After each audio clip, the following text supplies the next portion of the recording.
Hi there, I'm Kevin and I'm an independent estate agent, and the reason that I work for myself is I hate estate agents just as much as you do, and I'm going to give you the 9 biggest excuses that your estate agent will come up with as to why they haven't sold your property to try and talk you out of going with one of their competitors. Are you ready? Strap in, here they come. So you've given your 7 days notice, here come the excuses. Number 1, second viewings. Believe it when you see it. Once they cross your doormat into your house, that's a second viewing. Booking it in the estate agent diary for a few days' time for it to get cancelled at the last minute, that's not a second viewing. That doesn't get you moving. Holidays. 7 days notice you've got with your current agent. Great news, we've got someone that wants to come and have a second look at your property or to make an offer to buy your property, but unfortunately they're on holiday for a fortnight. How convenient. It's a lie.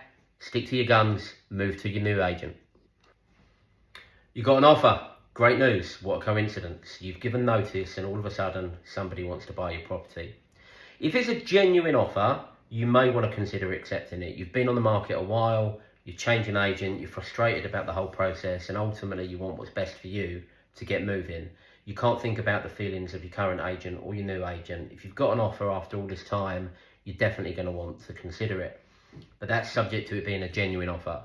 And if it is a genuine offer and you're on a 7-day notice period, it's not going to take 7 days for your current estate agent to provide you with the name of the buyer, their solicitor information, photo ID, proof of mortgage and deposit, and issue a sales memo, which is the first step in the conveyancing process. If they can't turn that round in 7 days, the buyer either isn't serious or, worse still, they don't exist and it's not a genuine offer, and you should still make the change to your new agent. Number 4, a sudden uplift in communications and viewing numbers. Well, what a surprise. You've given notice, you've not had many viewings recently, and as soon as you send that email over giving notice, all of a sudden they're calling you every day and you've got viewings coming out of your ears. This is probably a case of them pushing buyers inquiring about other properties on their books into yours, which a good estate agent will do proactively anyway. So the fact they've only started doing it now that you've given notice is even more cause for concern. They're either not genuine inquiries, or if they are genuine inquiries, why have they only started doing their job correctly now that you've given notice? The decision to move is still the right one. Number 5, it's not our fault, it's the housing market in general, and there's no point you going elsewhere because everybody else is going to have the same problem. Lies. It's as simple as that. Isn't it funny how this person, when they sat on your sofa at the very beginning of your experience with them, was very positive about all the things that they were going to do. Your house was wonderful, they were going to get you loads of money and do it on the first day, and they got somebody perfect that had been waiting for a house like yours, and then all of a sudden at the end of the working relationship, all of a sudden it's everybody else's fault but their own. Even if the housing market is poor, their job is to get your property sold and to give you good, honest advice and a plan of action that's going to get you moving in the future. They haven't been able to do that for the last many weeks. The chance of them doing it in the next 7 days is probably even slimmer. If they're coming up with excuses about the market and every other agent in town, you've made the right decision. Leave that agent and go to your new provider as quickly as possible.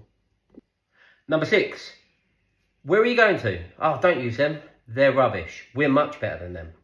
Well, the proof's in the pudding. Ultimately, the agent you're currently with hasn't delivered on their promises with service, results, or both. And the choice as to where you go next is your decision and nobody else's. If you like what the new agent has to say, the opinion of anyone else is irrelevant. Number 7, can we get a price reduction and just give it one last push for the final 7 days? No, is the simple answer to that one.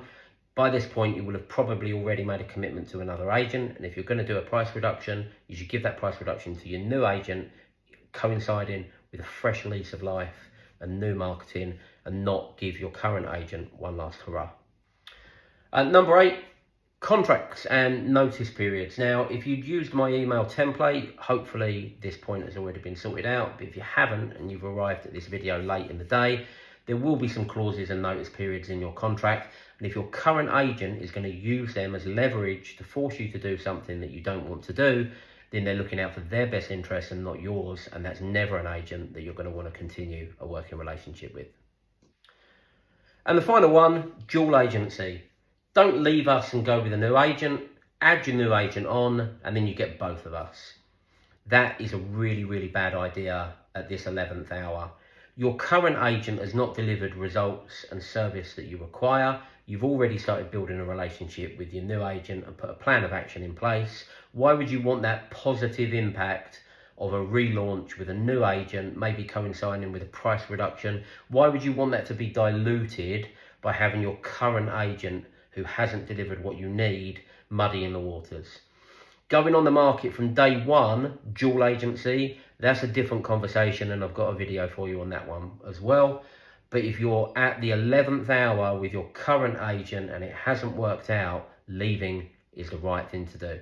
So there you go. They're your 9 excuses. I mean, I'm sure there's loads more and you won't catch me using any of them, but they're the 9 common ones that I've heard in my many years of doing this.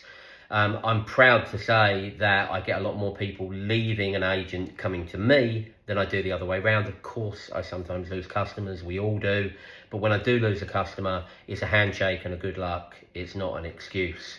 And some of the things I've heard over the years are quite frightening. So my last question for you today is, if you're an estate agent, what excuse have you been using? Because I'm on to you. And if you're a customer, what excuse? Put yourself in my shoes. If you were an estate agent for a day today, and one of your customers was going to leave, be honest with yourself. Which excuse would you use? Let me know down below. Good luck.